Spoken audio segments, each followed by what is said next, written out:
Chaque jour, des milliards de personnes dans le monde prennent un stylo à billes, sans penser à la merveille technologique qui rend leur écriture possible. À l'intérieur du corps ordinaire d'un stylo se cache une minuscule sphère métallique de seulement 0,7 à 1,2 mm de diamètre, si petite qu'elle pourrait facilement se perdre parmi les miettes sur une table. Mais cette petite bille est le résultat d'une des technologies les plus précises au monde.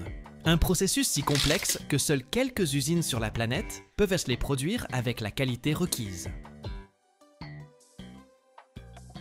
Imaginez un peu, pour que cette bille écrive parfaitement, sa sphéricité doit être précise à un demi-micron près. C'est 200 fois plus fin qu'un cheveu humain.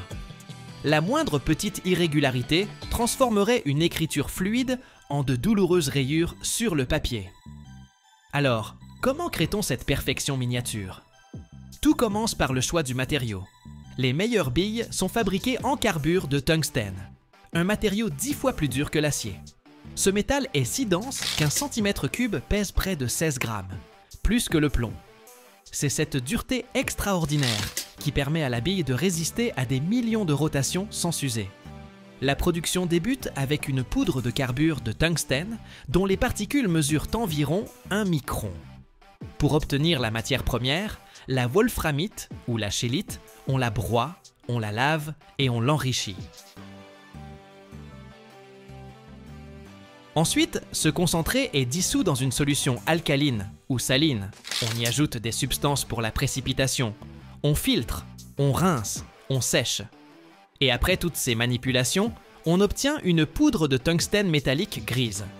Cette poudre est mélangée à du cobalt, qui sert de liant. La proportion est d'une importance capitale. 94% de carbure de tungstène et 6% de cobalt. Un écart d'un seul dixième de pourcent peut ruiner tout un lot. L'étape suivante est le pressage. Sous une pression de 150 mégapascales, soit 1500 fois la pression atmosphérique, le mélange est compacté en petits cylindres d'environ 2 mm de diamètre. Ces ébauches ressemblent à de minuscules comprimés, mais elles sont encore extrêmement fragiles et peuvent se désagréger au moindre contact.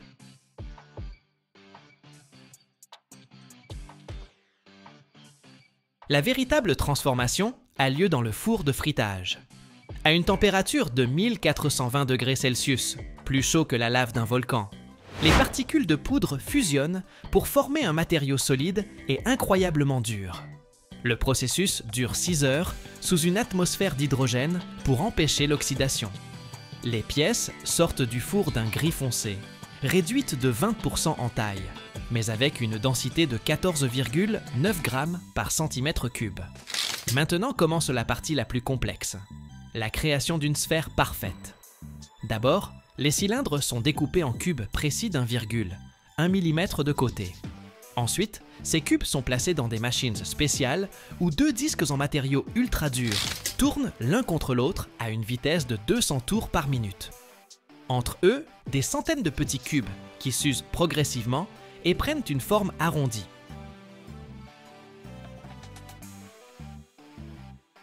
La première approche de la sphère prend 4 heures. La bille est déjà presque ronde, mais ce n'est que le début. Elle passe ensuite au polissage de précision sur des disques diamantés. Ici, chaque bille est traitée individuellement, tour après tour, jusqu'à ce que son diamètre atteigne la taille exacte spécifiée, avec un écart ne dépassant pas 2,5 microns. Le contrôle qualité est d'une perfection impressionnante. Chaque bille est vérifiée par des instruments laser qui mesurent des milliers de points sur sa surface.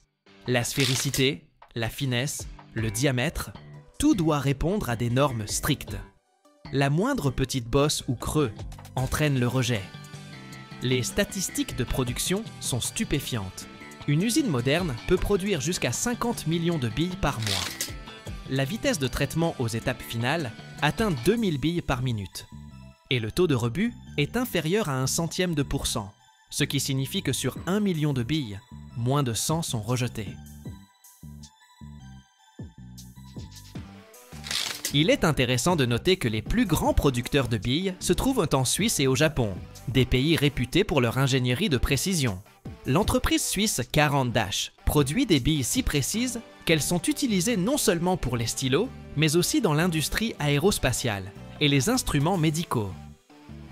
Après leur fabrication, les billes arrivent dans les ateliers d'assemblage, où elles sont montées dans les pointes d'écriture. Ici, elles sont placées dans une douille métallique d'un diamètre à peine supérieur à 1 mm. Un jeu de seulement 5 centièmes de millimètre assure une rotation libre tout en empêchant l'encre de fuir. L'ajustement est si précis que la bille peut tourner au moindre contact, mais ne tombera jamais. La bille moyenne d'un stylo à bille peut tracer une ligne de 2 à 3 km de long. Vous imaginez? Cela représente environ 50 000 mots ou 200 pages de texte. Au cours de son cycle de vie, elle effectuera plus de 15 millions de rotations, en ne s'usant que de quelques nanomètres.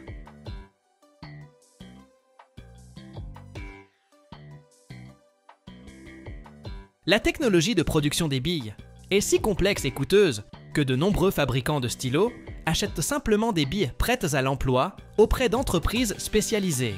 Le cycle complet, de la poudre à la bille finie, coûte environ 3 millièmes d'euros par pièce, mais les investissements en équipement se chiffrent en dizaines de millions d'euros. C'est pourquoi il n'existe qu'une vingtaine d'usines dans le monde capables de produire des billes de la plus haute qualité. La prochaine fois que vous prendrez un stylo à billes, pensez à cette minuscule perfection d'ingénierie à l'intérieur. Car derrière chaque ligne que vous écrivez, il y a des mois de développement, des heures d'usinage de précision et les technologies les plus avancées de l'humanité. Le Japon est un leader dans la production de billes en carbure de tungstène, qui ne s'usent pas pendant des années.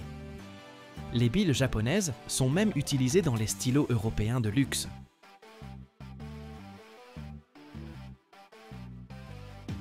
L'entreprise suisse Precibal est spécialisée dans les pièces microsphériques, notamment les billes pour les stylos haut de gamme. Elle est réputée pour son contrôle qualité. Chaque bille est vérifiée pour sa forme et sa précision. La Chine produit la plus grande quantité de billes métalliques moins chères, en acier ou chromé, pour le marché de masse.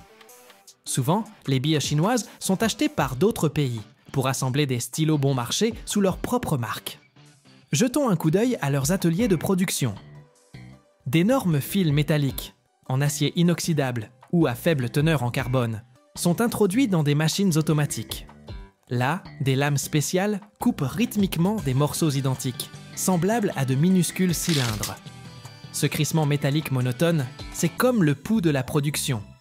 Encore informe, ces ébauches portent déjà en elles la future sphère.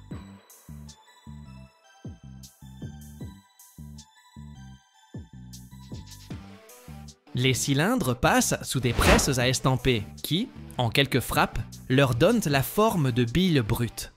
Ce n'est pas encore une sphère parfaite, plutôt une boule froissée. Sa surface est rugueuse, striée, et elle roule plus qu'elle n'écrit. Ensuite, d'énormes plateaux rotatifs, entre lesquels les billes tournent pendant des heures. Avec un grincement, elles sont rectifiées, usant l'excès de métal. C'est un processus brutal, où l'acier perd tout son superflu pour devenir quelque chose de plus grand. À ce stade, les billes se ressemblent déjà. Elles brillent, roulent sans à-coups, mais ne sont pas encore parfaites. Et en fait, à partir de là, le processus ne diffère en rien de la production des billes en tungstène. « 50 millions de dollars, c'est le prix que peut coûter un seul câble. Pas une grue. Pas un navire, pas une plateforme de forage, juste un câble. Mais ce n'est pas une simple corde. C'est un élément d'un système extrêmement complexe, dont dépendent des vies humaines, des centaines de tonnes de marchandises et des projets de plusieurs millions de dollars. Aujourd'hui, je vais vous montrer comment sont créés ces géants, faits de métal, de précision et de tension. Prêts ? Entrons dans les coulisses de la fabrication des câbles ultra résistants. On les utilise pour les grues maritimes qui soulèvent des modules sur les plateformes pétrolières, l'extraction minière, l'installation d'éoliennes en pleine mer, la construction de ponts et de gratte-ciel. Le matériau principal utilisé pour fabriquer ces câbles surpuissants est un acier au carbone fortement allié. Mais pas n'importe quel acier, un acier modifié amélioré par des alliages. On y ajoute du chrome, du nickel, parfois du molybdène. Tout dépend de la future utilisation du câble. Par exemple, le chrome augmente la résistance à la corrosion, tandis que le nickel apporte solidité et ductilité. Ces additifs transforment le métal en une véritable armure d'ingénierie, capable de supporter des charges extrêmes, des changements de température, l'humidité marine et même le vieillissement mécanique. Mais pour que cet acier soit prêt à être tressé, il est d'abord préparé sous forme de fil. La première étape, le laminage. Les ébauches d'acier passent entre des cylindres, réduisant progressivement leur diamètre jusqu'à la taille exacte. Vient ensuite le temps de la trempe thermique. Le fil est chauffé à très haute température, puis refroidi brusquement pour lui donner la structure souhaitée. Ce processus rend l'acier à la fois dur et élastique. L'étape suivante, le revêtement. On le choisit en fonction des conditions d'exploitation. Un zingage pour la protection contre la corrosion ou une gaine polymère pour un travail en milieu agressif, comme l'eau de mer. Et même après toutes ces procédures, ce n'est pas encore un fil fini. Vient ensuite le calibrage par ordinateur. Chaque fil est vérifié par des machines de haute précision. On ne mesure pas seulement le diamètre au micron près, mais aussi les micro-courbures, la tension, la symétrie. Imaginez qu'un écart d'un seul centième de millimètre peut être critique, car des milliers de ces fils seront ensuite assemblés en un seul câble. Un seul segment faible devient un point de rupture potentiel. Et si le câble cède sous la charge? Cela signifie non seulement une panne, mais des pertes de plusieurs millions, l'arrêt d'un chantier, voire une menace pour des vies humaines. Après le calibrage, une fois que chaque fil métallique a subi son traitement thermique, sa vérification et son revêtement, l'une des étapes les plus spectaculaires commence. Le tressage du câble. Et non, il ne s'agit pas simplement de tordre des fils ensemble. C'est un système mathématiquement calculé de tension, d'angles et d'interactions de centaines d'éléments. La base de chaque câble est son âme. Elle peut être en acier ou en fibres organiques, selon l'usage. C'est autour d'elle que les spirales de fils d'acier sont déposées en couches successives. Chaque couche contient des dizaines, voire des centaines de fils, tous entrelacés dans un ordre strict.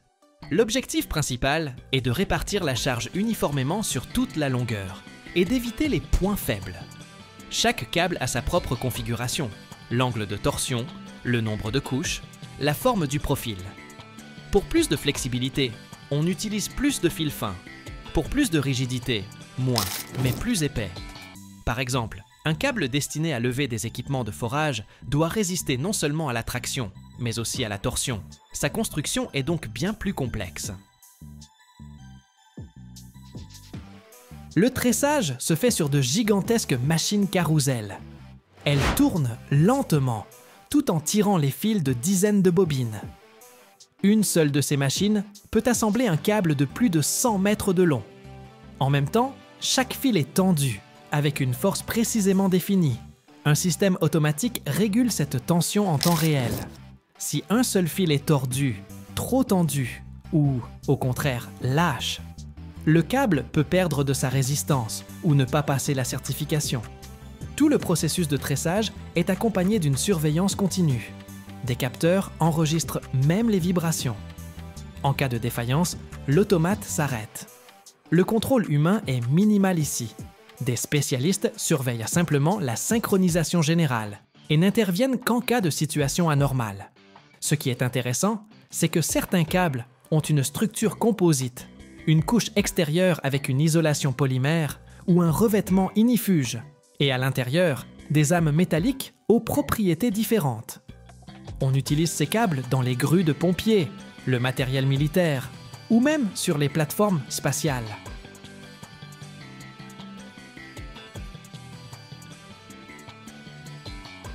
Une fois le tressage terminé, le câble n'est pas encore considéré comme prêt à l'emploi. L'une des étapes les plus cruciales l'attend, les tests et la certification. C'est là que l'on découvre l'essentiel. Résistera-t-il à ce pourquoi il a été créé ou non? Le premier type de vérification, le test de rupture. Le câble est fixé entre deux énormes pinces hydrauliques, puis on commence à le tirer lentement avec une force incroyable.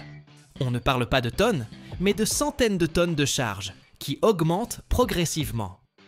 Le but est de déterminer sa limite de résistance maximale.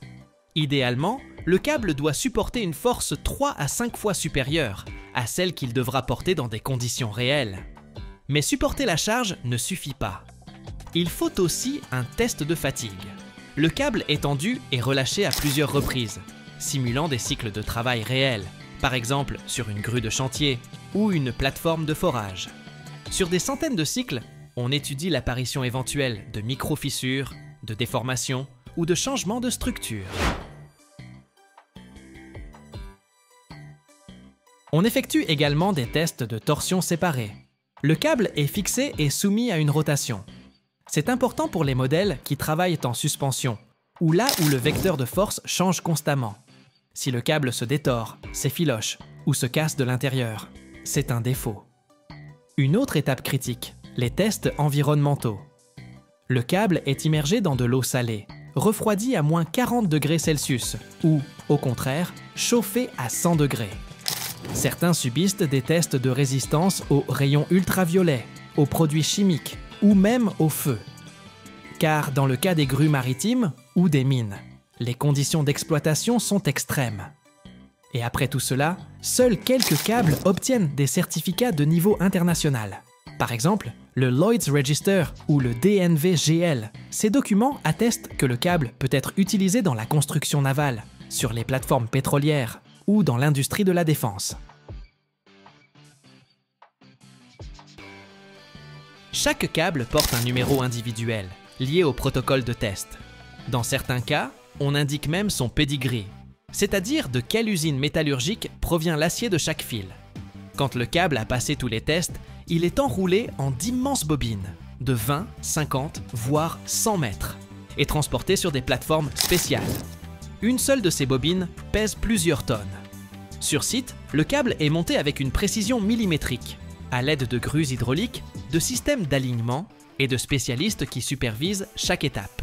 Ce n'est qu'après une dernière vérification que le câble est mis en service, et il commence à travailler là où l'erreur n'est pas permise.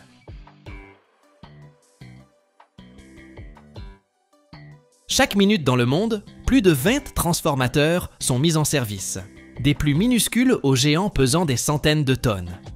Mais peu de gens savent comment naît cette machine énergétique en acier. À l'intérieur d'usines secrètes, où l'air est plus pur que dans un bloc opératoire, la précision ne se mesure pas en millimètres, mais en microns. Ici, on découpe de l'acier plus fin qu'une carte de crédit, on enroule des centaines de mètres de cuivre, et on assemble le tout pour former le cœur vibrant du réseau électrique. Mais il y a un détail sans lequel le transformateur est condamné. Et, curieusement, même les ingénieurs n'en parlent pas. Restez jusqu'à la fin, et vous découvrirez ce qui se cache vraiment à l'intérieur. Les transformateurs sont fabriqués dans des usines spécialisées en électrotechnique.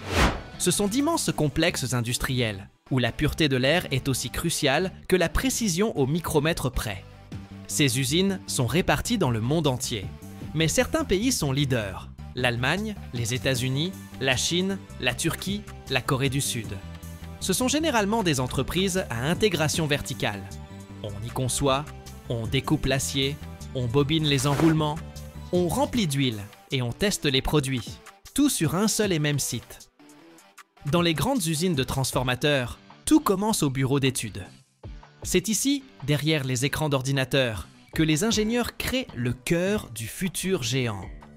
Chaque transformateur est conçu sur mesure, en tenant compte de la tension, de la puissance, des conditions d'exploitation, du climat et même du niveau de pollution de l'air dans la région. C'est un équipement qui doit s'intégrer parfaitement dans un réseau électrique spécifique. Une fois les plans prêts, la production est lancée.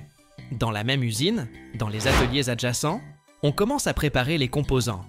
On découpe l'acier au silicium pour le circuit magnétique, on bobine les enroulements en cuivre ou en aluminium pour les systèmes haute et basse tension, on prépare les cuves, les traversées, les systèmes de refroidissement.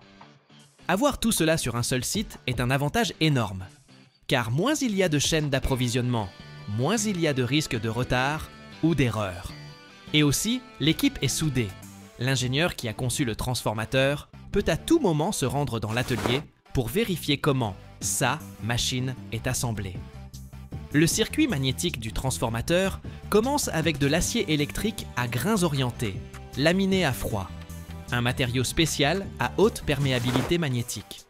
Il arrive à l'usine sous forme de bobines géantes, semblables à des escargots métalliques pesant plusieurs tonnes. On les déroule avec précaution et on les introduit dans des lignes de refendage longitudinales. La bande d'acier fait 1 mètre de large et seulement 0,35 mm d'épaisseur. C'est plus fin qu'une carte de crédit. Elle passe à travers des rangées de lames rotatives. Les machines la découpent en fines bandes, les futures pétales du noyau magnétique. C'est crucial. Chaque coupe doit être parfaitement nette, sans bavure ni micro-fissure. Sinon, le circuit magnétique fonctionnera avec des pertes. Une autre nuance, l'orientation des grains. Dans l'acier électrique, les grains sont orientés, ce qui signifie qu'il conduit mieux le champ magnétique le long d'un certain axe. La direction de la coupe doit donc être rigoureusement contrôlée, sinon le transformateur vrombira ou surchauffera. Après la découpe longitudinale, les bandes sont triées et assemblées en paquets. Vient ensuite l'étape de la découpe transversale et du formage des fenêtres et des angles pour l'assemblage du noyau. Une fois que toutes les bandes d'acier sont découpées, l'assemblage du circuit magnétique commence. C'est l'élément clé qui conduit le champ magnétique variable entre les enroulements du transformateur. Il est assemblé pour former un noyau rectangulaire fermé, avec 2 colonnes verticales et des traverses supérieures et inférieures, appelées culasses. Le processus d'assemblage ressemble à un puzzle géant. Les tôles d'acier sont empilées par couches, en alternant les segments longs et courts pour que les joints ne coïncident pas. Cela réduit les pertes d'énergie, minimise le bruit et confère à la structure sa solidité. Chaque tôle a sa place précise. Des systèmes automatisés veillent à ce que l'ordre ne soit pas perturbé. Il existe 2 méthodes d'assemblage. L'assemblage à fenêtre, où l'on monte d'abord le circuit magnétique comme un cadre avant d'y insérer les enroulements, et l'assemblage à colonne, où les enroulements sont enfilés sur les colonnes verticales avant de monter les culasses. Chaque approche a ses avantages, selon le type de transformateur.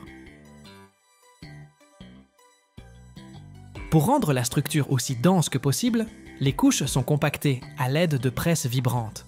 C'est un peu comme du damage, mais en beaucoup plus délicat, car on travaille avec un matériau sensible à la déformation. Ensuite, le tout est serré à l'aide de cadres de pressage, ou de bandages spéciaux qui supportent un poids de plusieurs tonnes. À ce stade, le circuit magnétique ressemble à un rectangle d'acier massif, mais impeccablement assemblé. À l'intérieur, des ouvertures sont prêtes à accueillir les enroulements. Et bien qu'il ne soit pas encore branché, il vit déjà du potentiel de l'énergie future. Les enroulements, ce sont les artères du transformateur par où circule l'électricité. Pour les fabriquer, on utilise du cuivre ou de l'aluminium, des métaux à haute conductivité électrique. Il s'agit souvent d'un fil épais ou même d'un ruban de cuivre pouvant atteindre plusieurs centimètres de large. Tout dépend de la puissance du futur transformateur.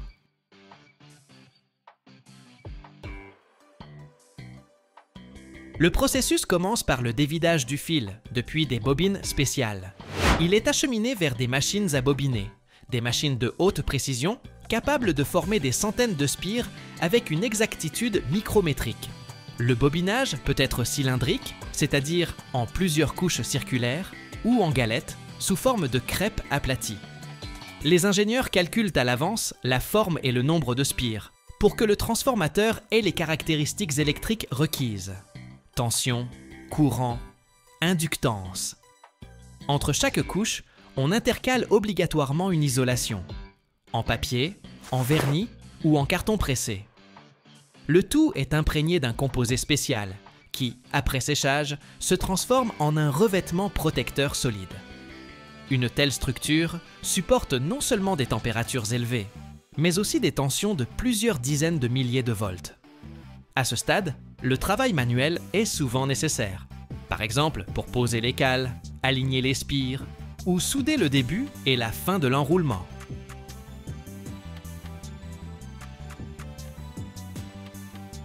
Les opérateurs travaillent avec des gants spéciaux, car la graisse des doigts pourrait abîmer l'isolation. Les enroulements finis ressemblent à de puissants tonneaux de cuivre ou à des sandwichs de fils et d'isolants. On vérifie leur solidité, leur résistance et leur précision, avant de les monter dans le cœur d'acier du transformateur, le circuit magnétique. Après le bobinage des enroulements, on passe à l'assemblage de la partie active du transformateur. C'est comme monter un puzzle électrique géant, où chaque élément doit s'emboîter parfaitement à sa place. Au centre se trouve le circuit magnétique. C'est un sandwich multicouche de fines tôles d'acier qui ont déjà subi la découpe, le polissage et un traitement anti-corrosion. Elles sont assemblées pour former un noyau rectangulaire ou arrondi qui conduit le champ magnétique entre l'enroulement primaire et le secondaire.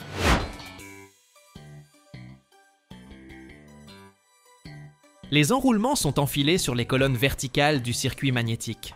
Ils peuvent être soulevés par une grue, car chacun pèse des dizaines, voire des centaines de kilogrammes.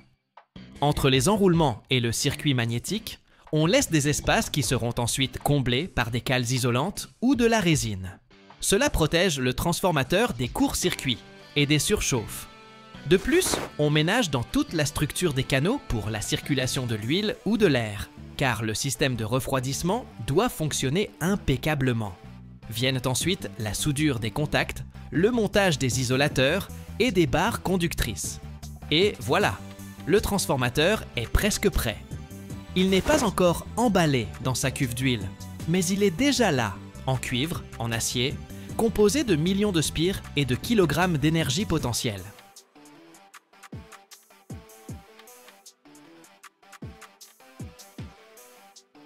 Des milliers de tonnes de pression. Une vitesse de plus de 60 mètres par seconde. Et aucun droit à l'erreur. Au cœur d'une usine étincelante, où le grondement des presses se mêle au bruissement du métal, naît un matériau indispensable dans toutes les cuisines, les hôpitaux et même les fusées spatiales. C'est la feuille d'aluminium, plus fine qu'un cheveu humain, mais solide comme une armure. Comment transformer un lourd bloc d'aluminium en une bande brillante presque transparente? Comment atteindre une épaisseur parfaite de 6 microns, sans plis, fissures ou taches? On va te montrer comment, à partir de métal en fusion, naît la feuille d'aluminium qui conserve la chaleur, la stérilité et même la vie. Regarde bien, tu vas découvrir comment naît la plus fine arme de notre quotidien moderne.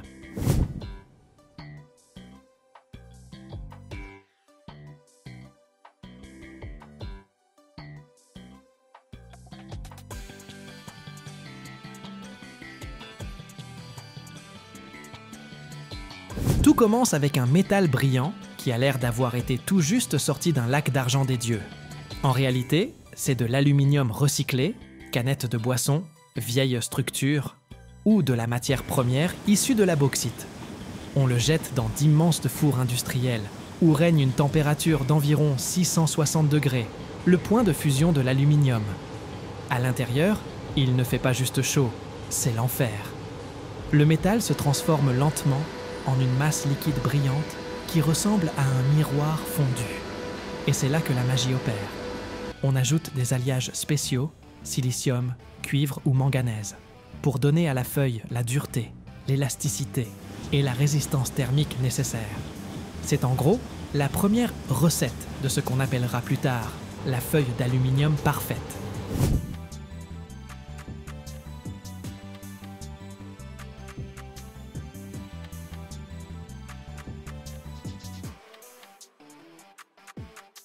Toute cette masse brûlante est versée dans des poches de coulée spéciales, qui partent ensuite vers l'étape suivante.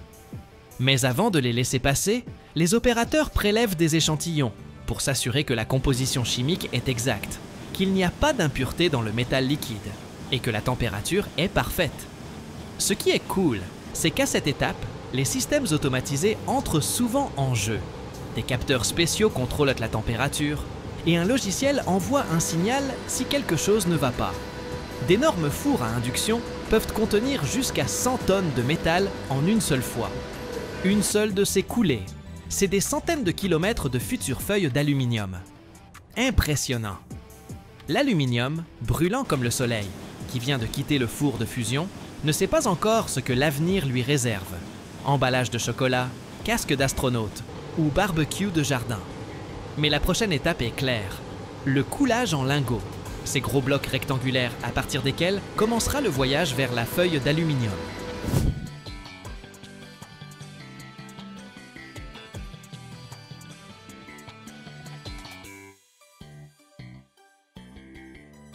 Le métal liquide est versé dans des machines de coulée en continu spécial. Elles le refroidissent instantanément, d'une température de plus de 600 degrés à 60 degrés, formant des blocs massifs pouvant atteindre 8 mètres de long et pesant jusqu'à 10 tonnes. Ce n'est pas encore une feuille, pas une bande, juste une ébauche. Mais elle doit déjà être parfaitement homogène, car la moindre petite bulle d'air ou particule étrangère dans la structure, et la feuille craquera plus tard, comme les nerfs avant une deadline. Le contrôle qualité ici est aussi de haute précision. À cette étape, on utilise des diagnostics par ultrasons, un peu comme ceux qu'on fait aux femmes enceintes. Sauf que, au lieu d'un bébé, il y a une future feuille d'aluminium. On cherche les défauts internes, micro-fissures, cavités, défauts de remplissage. Dès que les lingots refroidissent, ils sont envoyés pour un traitement mécanique.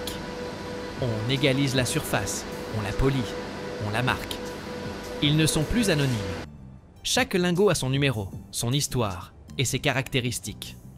On peut suivre son parcours depuis la coulée jusqu'au rouleau de feuilles d'aluminium fini.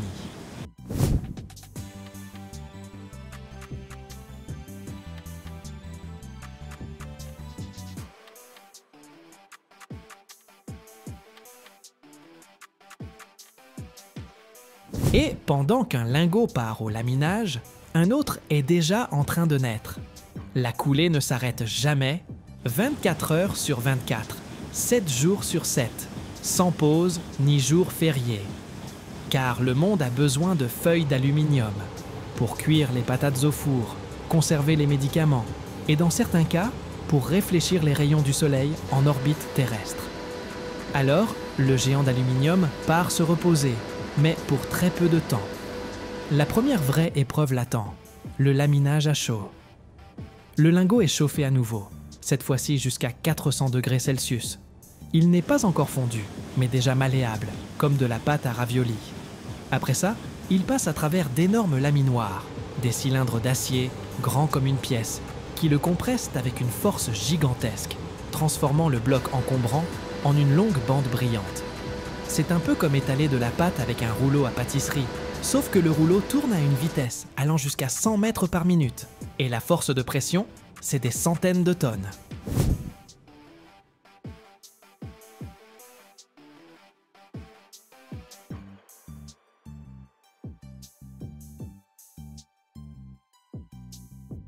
À chaque passage, la feuille devient plus fine et plus longue. Si au début son épaisseur étant de presque 60 cm, après quelques passages d'achaux, elle est inférieure à 10 mm. Ce n'est pas encore de la feuille d'aluminium, mais ça ressemble déjà beaucoup à quelque chose de familier. De grandes feuilles brillantes, qui refroidissent et sont enroulées en bobines, pouvant atteindre 150 mètres de long. Et tu sais ce qui est génial? Le laminage à chaud, ce n'est pas juste une simple compression physique. Ce qui compte ici, c'est la structure du grain du métal, son élasticité, sa tension interne. C'est pourquoi le laminage est contrôlé par des ordinateurs spéciaux avec des capteurs de température et des mesureurs d'épaisseur laser. Si quelque chose ne va pas, la ligne s'arrête. Les bobines refroidies sont placées dans des rayonnages spéciaux, comme du champagne dans une cave. Là, elles se reposent un peu, évacuant le stress du laminage, pour ne pas craquer ensuite à mi-chemin du supermarché.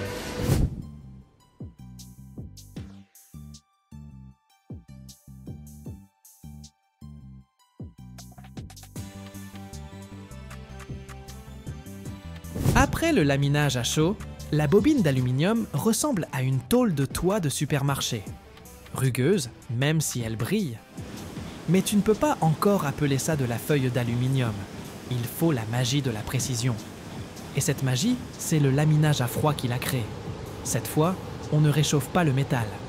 Au contraire, la bande est passée dans des laminoirs de haute précision, à température ambiante, où elle est comprimée encore plus fort par les rouleaux. La chaleur n'est pas nécessaire, car après le chauffage et l'étirement précédent, l'aluminium est devenu suffisamment plastique pour se plier sous la force même sans réchauffement supplémentaire. Et c'est là que quelque chose d'incroyable se produit. L'épaisseur diminue jusqu'à 0,2 mm et parfois encore plus finement. C'est 10 fois plus fin qu'un cheveu humain. Imagine qu'une feuille aussi fine puisse être enroulée en une bobine longue de 20 km. Et tout ça à partir d'une seule ébauche.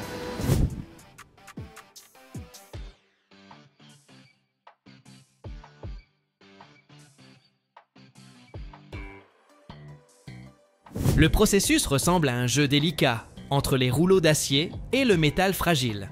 Mais la moindre erreur, et la feuille se déchire ou se froisse. C'est pourquoi le contrôle est presque de l'orfèvrerie ici. Ultrasons, lasers, scanners optiques. Tout travaille en synchronisation pour que la bande reste parfaitement droite, lisse, sans micro-fissures, ni bosses. Et un autre détail, le brillant miroir de la feuille d'aluminium. Ce n'est pas de la peinture ou du vernis. C'est le résultat du laminage par paire. 2 feuilles ensemble, les côtés brillants vers l'extérieur.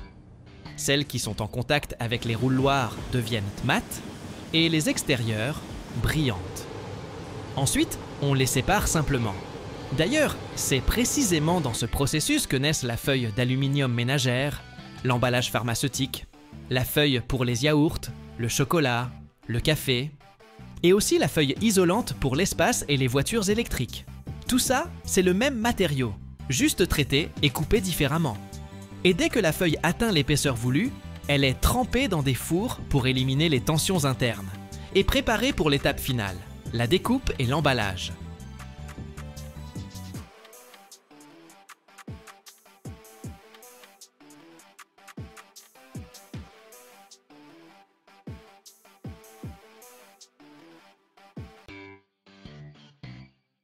Imagine ça, chaque année, on produit dans le monde plus de 20 millions de tonnes de fils de cuivre. C'est plus que le poids de 300 pyramides de Khéops. Mais d'où vient tout ce cuivre? Comment, à partir d'énormes cathodes lourdes, on obtient ce fil fin, souple, qui conduit l'électricité jusque chez toi? Aujourd'hui, on va plonger dans les coulisses de ce processus fascinant. Des mines où l'on extrait le minerai, jusqu'aux fours enflammés, où le cuivre fond pour devenir ce métal brillant. Prépare-toi à une aventure où les températures dépassent le millier de degrés et où une seule barre de cuivre peut peser plus qu'un ours.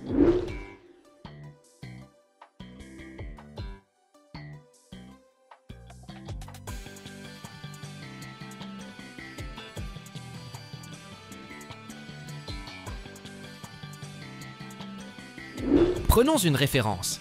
500 kg, c'est déjà un très gros ours. Et pourtant, les barres de cuivre peuvent peser entre 536 et 3376 kg. Impressionnant, n'est-ce pas? C'est parce que le cuivre est un métal très dense. Tout commence par l'extraction du minerai de cuivre dans les mines ou les carrières. Le minerai est concassé, enrichi et envoyé à une fonderie. Là, on obtient ce qu'on appelle le cuivre brut, qui contient encore des impuretés. Pour obtenir du cuivre pur, on le refond et on le purifie par électrolyse.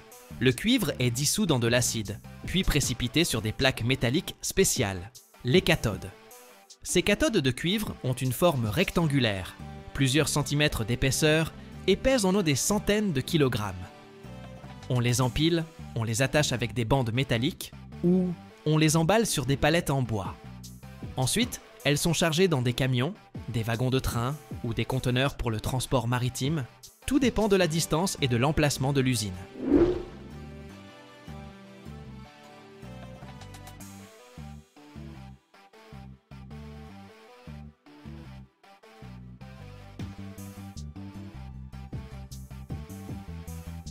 Les grandes fonderies de cuivre sont souvent loin des usines de production de fils, donc le transport peut prendre des jours, voire des semaines. Une fois arrivés à l'usine, les cathodes sont déchargées avec des grues ou des chariots élévateurs, déballées et envoyées pour une nouvelle transformation. Fusion et étirage en fil. Ces cathodes, c'est pratiquement du cuivre pur, à 99 entiers et 99 centièmes pour cent. C'est ça qui garantit la qualité du fil à venir. Ces plaques, lourdes et imposantes, sont le point de départ de tout fil de cuivre que tu vois dans les installations électriques, les appareils électroniques ou même les centrales électriques. Sur l'usine de fil, les cathodes sont délicatement déposées dans un immense four de fusion. C'est un véritable monstre, avec des parois épaisses, capables de supporter des températures extrêmes. Dès que les portes du four se ferment, commence la phase la plus brûlante, la fusion du cuivre.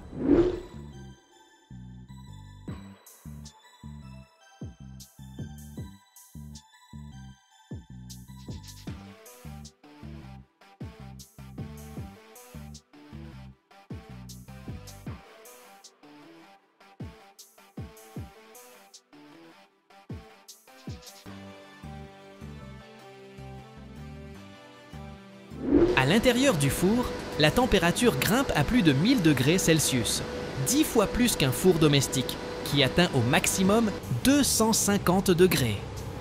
Là, les cathodes chauffent progressivement et le cuivre solide commence à fondre, changeant de forme.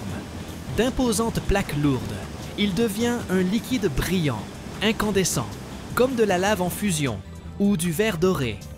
Des flots de cuivre liquide circulent dans le four, passant du rouge vif à l'orange, puis au blanc. Un véritable spectacle. À ce stade, il est crucial qu'aucune impureté ne pénètre dans le cuivre. Alors, le processus de fusion est strictement surveillé. Les ingénieurs contrôlent en permanence la température, la pression et la pureté de l'atmosphère dans le four.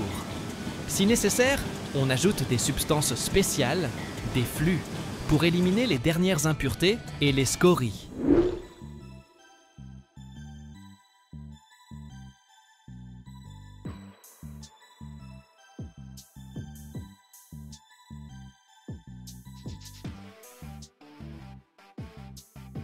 Une fois que le cuivre liquide est parfaitement pur, il est prêt pour l'étape suivante, la coulée. De cette lave de cuivre en fusion, naîtront bientôt les barres de cuivre qui deviendront du fil. Le métal fondu est versé dans des moules pour former des barres épaisses. Chaque barre peut peser plusieurs centaines de kilogrammes et avoir l'épaisseur d'un poignet humain. Et là, la magie opère. Des machines étirent ces barres à travers des trous de différents diamètres, réduisant progressivement leur épaisseur. Imagine ça, une barre épaisse se transforme en un fil fin, de moins d'1 millimètre de diamètre. Pour obtenir un fil standard, le cuivre passe parfois par 20 ou 30 ouvertures différentes. Après cette transformation, le fil doit être refroidi rapidement.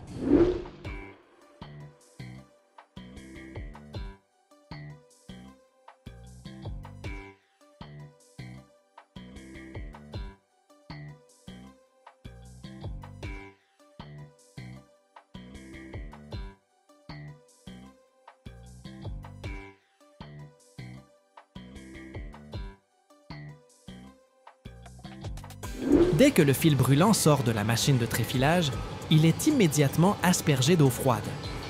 Cette opération permet au cuivre de se solidifier rapidement et d'acquérir la résistance et la souplesse souhaitées. L'eau grésille, la vapeur s'élève et le fil devient instantanément froid au toucher. Ensuite, il est enroulé automatiquement sur d'immenses bobines, des tambours de plusieurs mètres de diamètre. Ces bobines ressemblent à d'énormes pelotes de fil, mais en cuivre pur. Une seule bobine peut contenir des kilomètres de fil. Pour te donner une idée, si on déroulait ce fil, on pourrait faire le tour d'un terrain de football plus de 60 fois. Les bobines sont alors prêtes à être expédiées vers les usines qui fabriqueront des câbles, des composants électroniques ou même des instruments de musique.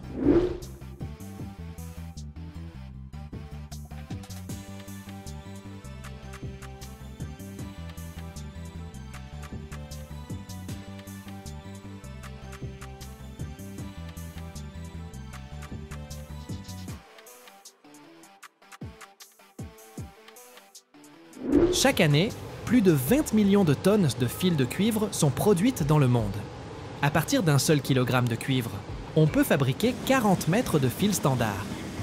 Et le cuivre est tellement polyvalent qu'on en fait même des cordes pour les instruments de musique. Mais avant d'être utilisé, ce fil doit être isolé pour conduire l'électricité en toute sécurité. Pour cela, on le recouvre d'une gaine de plastique grâce à des machines modernes appelées extrudeuses. Le fil passe dans un tube où des granulés de plastique sont chauffés jusqu'à devenir une pâte visqueuse. Cette matière fondue est ensuite appliquée autour du fil, formant une gaine protectrice.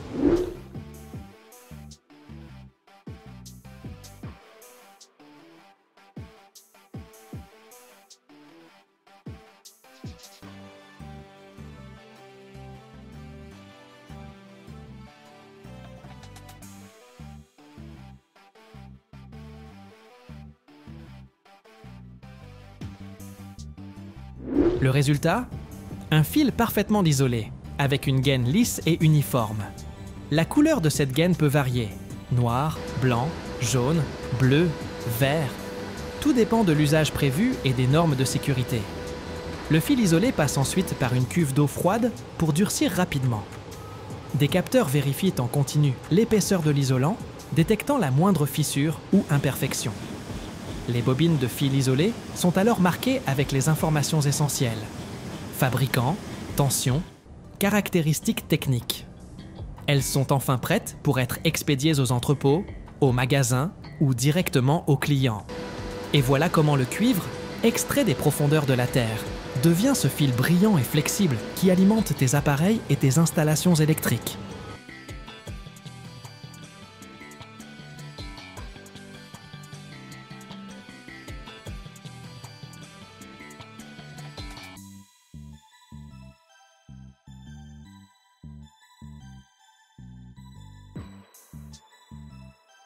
Chaque année, dans le monde, on produit plus de 60 millions de tonnes d'aluminium. C'est le métal sans lequel on n'aurait ni avion, ni smartphone, ni même de fusée spatiale. Mais est-ce que tu savais que pour obtenir une seule tonne d'aluminium, il faut dépenser plus d'électricité que ce que consomme une maison en une année entière? Des fours incandescents aux bains électriques remplis de métal liquide. La production d'aluminium, franchement, ça ressemble plus à de la science-fiction qu'à de l'industrie classique. Prêt à plonger dans ce monde d'énergie, de puissance et de précision? Alors, allons-y.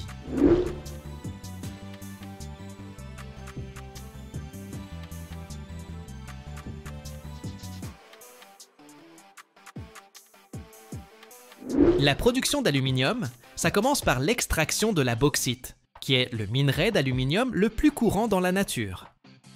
La bauxite, en général, c'est un mélange d'hydroxyde d'aluminium, avec des oxydes de fer, de la silice et d'autres impuretés. Pour en extraire l'aluminium, il faut d'abord transformer la bauxite en alumine. Et pour ça, on utilise le procédé Bayer. Le procédé Bayer, ça démarre en broyant la bauxite très finement. Ensuite, ce minerai broyé est mélangé à une solution chaude d'hydroxyde de sodium. On appelle ça la soude caustique, à une température d'environ 200 degrés. Dans ces conditions, les oxydes d'aluminium de la bauxite se dissolvent, formant de l'aluminate de sodium, tandis que les impuretés qu'on ne veut pas, elles, restent sous forme de résidus solides insolubles. C'est la fameuse boue rouge. Après ça, on refroidit la solution obtenue, et l'hydroxyde d'aluminium commence à cristalliser.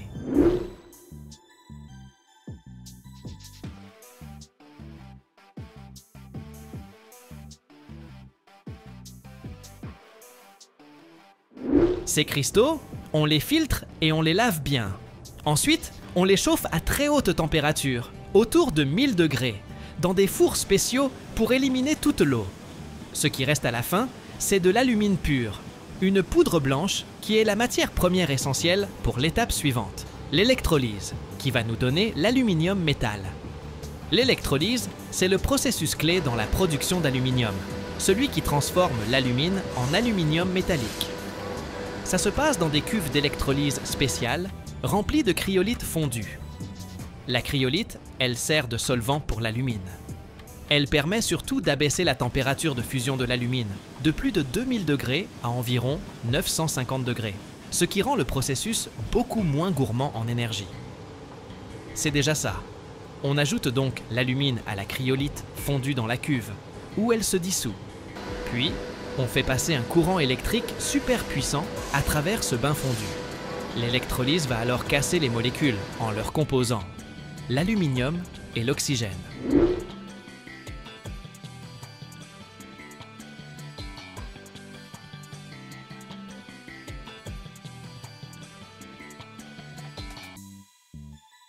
Les atomes d'aluminium, qui sont chargés positivement, sont attirés par la cathode. C'est l'électrode négative, située au fond de la cuve. Là, ils se déposent sous forme de métal liquide pur. Pendant ce temps, les atomes d'oxygène sont attirés par l'anode, l'électrode positive faite en carbone. Sur l'anode, l'oxygène réagit avec le carbone, formant du dioxyde de carbone, CO2, qui s'échappe dans l'atmosphère. Cette étape, elle consomme une quantité phénoménale d'électricité. Pour produire une seule tonne d'aluminium, il faut en général environ 15 MWh. C'est pour ça que l'électrolyse est l'un des processus industriels les plus énergivores au monde. L'aluminium liquide, obtenu à la cathode, est ensuite collecté et transporté pour être coulé ou traité. C'est grâce à ce processus qu'on obtient ce métal de haute qualité utilisé dans l'automobile, l'aviation, la construction et plein d'autres domaines.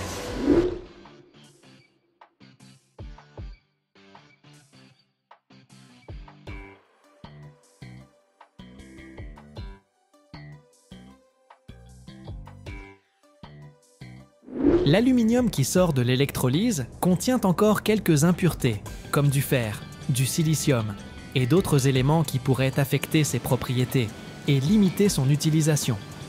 Pour éviter ça, l'aluminium passe par plusieurs étapes de purification. Première étape, éliminer les grosses inclusions mécaniquement. On fait passer l'aluminium fondu à travers des filtres spéciaux qui retiennent les particules solides. Ensuite, on le purifie dans des fours de traitement en ajoutant des réactifs chimiques spécifiques qui vont attraper les impuretés restantes. Ces réactifs réagissent avec les impuretés pour former un laitier léger, une sorte d'écume qui flotte à la surface du métal fondu et qu'on enlève ensuite.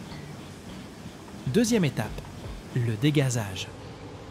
Dans l'aluminium fondu, il peut rester des gaz dissous, comme de l'hydrogène, qui créent des bulles, des porosités, et nuisent à la structure du métal.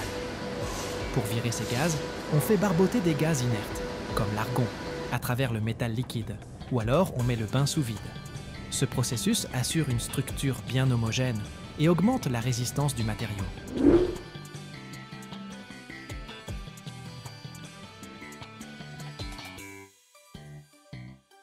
Dernière étape de purification, le traitement électromagnétique.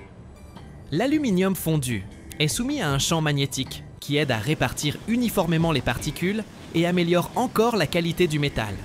L'aluminium qu'on obtient à la fin est d'une grande pureté, généralement supérieure à 99%, ce qui le rend apte aux applications les plus exigeantes, comme l'aéronautique ou la fabrication de composants électroniques. Avant la fusion proprement dite, l'aluminium, qu'il soit neuf ou recyclé, est nettoyé de ses impuretés et saletés pour garantir la meilleure qualité possible du produit final. Le métal est chargé dans un four où il est chauffé progressivement jusqu'à devenir liquide. C'est important que le chauffage soit uniforme pour assurer l'homogénéité du métal et éviter la formation de films d'oxyde à la surface. La température de fusion de ce métal, c'est 660 degrés Celsius. Pour ça, on utilise généralement des fours à induction ou à gaz. Ça dépend des besoins et de la taille de l'usine.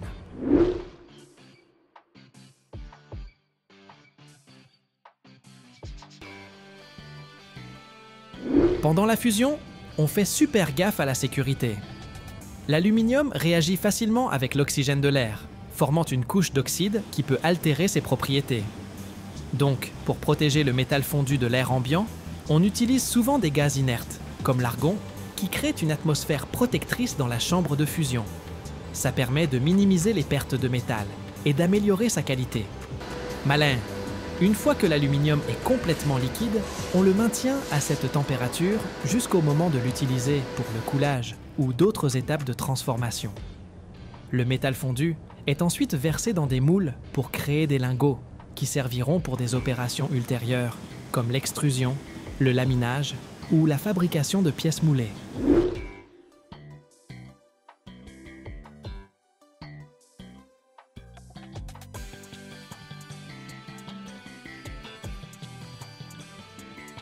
Le formage, ou moulage, c'est l'étape où l'aluminium fondu prend sa forme définitive en étant versé dans des moules spécialement préparés. Le type de moule dépend de la pièce qu'on veut fabriquer. Ça peut être un moule en sable, un moule métallique, appelé coquille, ou un moule en graphite. Chacun a ses avantages et ses spécificités. Les moules en sable sont les plus utilisés pour fabriquer des pièces grandes et complexes, ou pour des petites séries.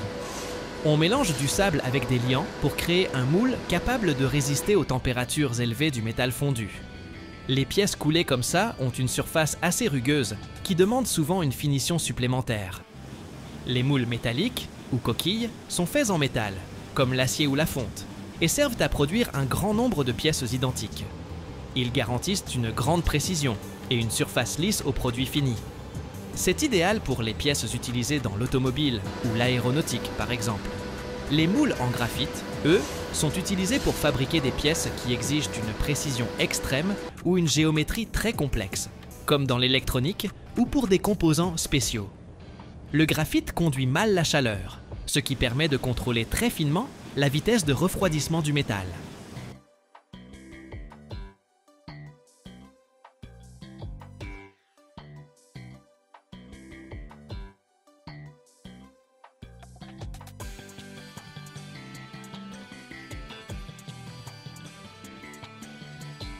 Ils sont minuscules. Mais sans eux, aucune voiture ne pourrait rouler. Les roulements automobiles, figure-toi qu'ils encaissent jusqu'à 10 000 tours par minute, supportent un poids allant jusqu'à 300 kg. Et pourtant, ils restent les héros invisibles de ta voiture. Chaque année, on fabrique plus de 600 millions de roulements dans le monde, et certains sont même devenus intelligents, avec des capteurs intégrés qui te disent eux-mêmes quand ils sont usés. Comment, à partir d'acier chauffé à blanc, naît une pièce dont la précision se compte au millième de millimètre près? Dans cette vidéo, tu vas tout voir. De la fusion brûlante au roulement du futur. Accroche-toi.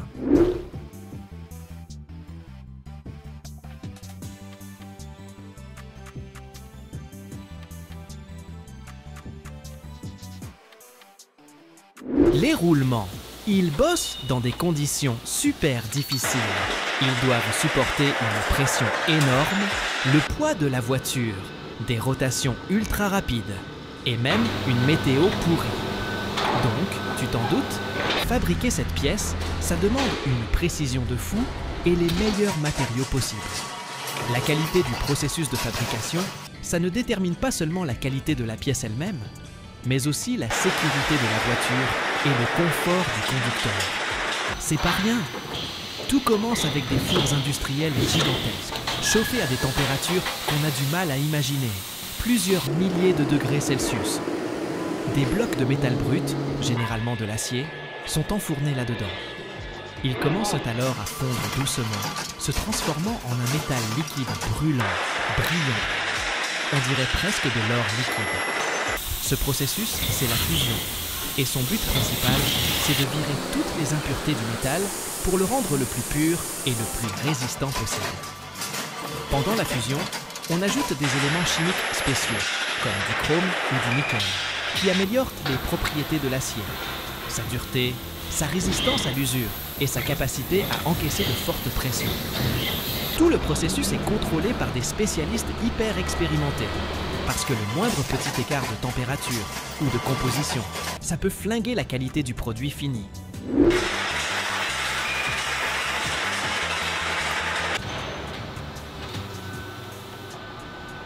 Le métal fondu est mélangé super soigneusement pour obtenir une structure bien homogène. Et ensuite, on le coule dans des moules spéciaux pour qu'ils refroidissent. Ces moules permettent au métal de se solidifier sous forme de gros blocs qui serviront de base pour la prochaine étape de fabrication de roulements. Une fois que le métal a refroidi et s'est solidifié en gros blocs, on les découpe en morceaux plus petits, plus pratiques pour la suite. Ces morceaux, on les appelle des ébauches. ou des lopins. On les envoie ensuite vers des machines spéciales qui vont petit à petit donner au métal la forme voulue. Par exemple, pour les roulements à billes, on crée de petites ébauches rondes, et pour les roulements à rouleaux, des ébauches cylindriques. Le processus d'usinage est d'une précision incroyable. Chaque pièce est travaillée avec une marge d'erreur qui ne dépasse pas 1 millième de millimètre. C'est hyper important parce que la moindre imprécision, même minuscule, peut affecter le fonctionnement du roulement.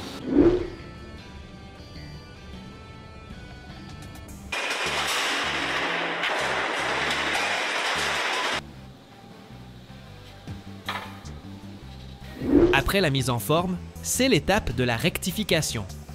Les ébauches passent dans des rectifieuses qui rendent leur surface parfaitement lisse et régulière.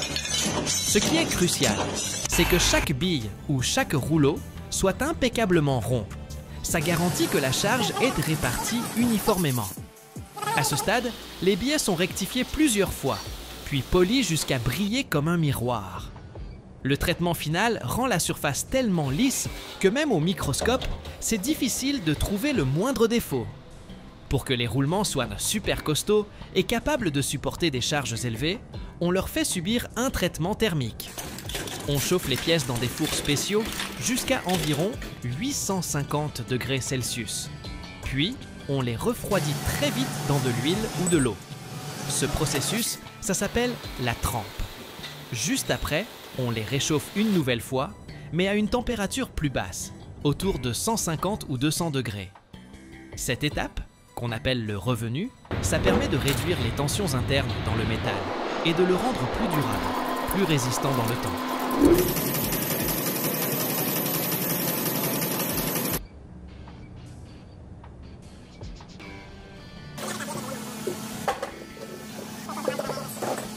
Les billes, ou les rouleaux finis, sont ensuite placés dans une enveloppe spéciale. C'est ce qu'on appelle la cage. Pour les roulements à billes, il faut exactement 6 ou 8 billes, positionnées de manière égale autour de la bague intérieure.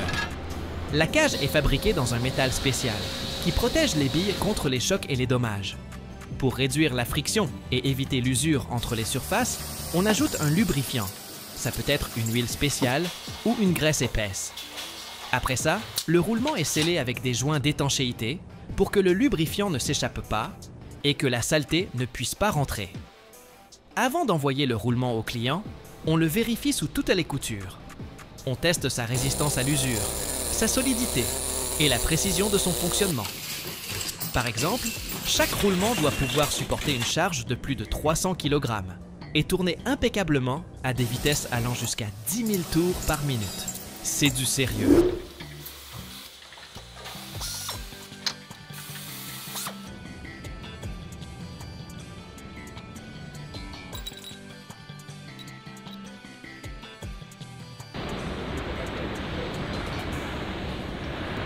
La dernière étape, c'est l'emballage des roulements dans des boîtes spéciales. Certains partent directement dans les usines, où on assemble les voitures, tandis que d'autres sont vendus dans les magasins de pièces auto. Actuellement, le marché mondial des roulements est estimé à environ 120 milliards de dollars américains. Les principales régions consommatrices sont l'Asie, l'Europe et l'Amérique du Nord. Les leaders dans la production de roulements sont la Suède, l'Allemagne, les États-Unis et le Japon.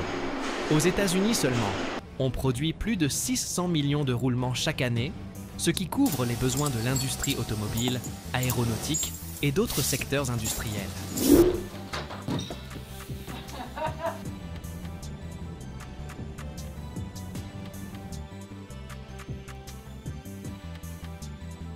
Les technologies modernes transforment même les plus petites pièces de nos voitures, et les roulements ne font pas exception. Aujourd'hui, ils sont équipés de capteurs spéciaux qui permettent de surveiller leur fonctionnement en temps réel. Ces capteurs collectent des informations sur la température, les vibrations, la vitesse de rotation et même le degré d'usure. Grâce à ces données, on peut détecter rapidement le moindre problème avec le roulement et donc prévenir d'éventuelles pannes ou accidents. Pratique, non? Ces capteurs fonctionnent grâce à de l'électronique intégrée qui transmet les données à l'ordinateur central de la voiture ou même dans le cloud. Ça veut dire que le fabricant Ou le conducteur peut recevoir des notifications sur l'état du roulement directement sur son smartphone ou sur l'écran de la voiture. Par exemple, si un roulement commence à surchauffer à cause d'une charge trop importante, le système le détecte et alerte le conducteur.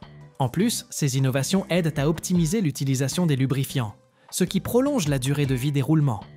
Dans l'industrie et l'aviation, les roulements équipés de capteurs deviennent indispensables pour assurer le fonctionnement sans interruption des équipements. Leur utilisation permet non seulement d'économiser sur la maintenance, mais contribue aussi à améliorer la sécurité et l'éco-responsabilité des machines. Les roulements intelligents, c'est clairement un grand pas en avant dans le monde de la technologie et du confort.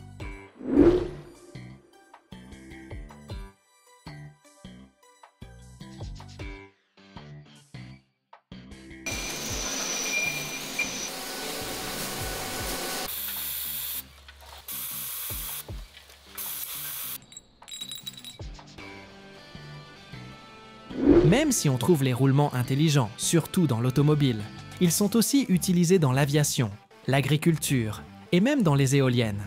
Bref, partout où surveiller l'état des pièces est absolument critique. Grâce à cette surveillance précise et à l'optimisation du fonctionnement, les roulements intelligents aident à réduire la consommation d'énergie et de lubrifiants, ce qui est une bonne nouvelle pour l'environnement. Et qui sait, peut-être que bientôt, la technologie sera tellement avancée que le roulement nous criera lui-même. « Eh oh, tu vas où comme ça, abruti? Tu vois pas que je suis complètement mort? C'est l'heure d'aller au garage, pas de partir en vacances. »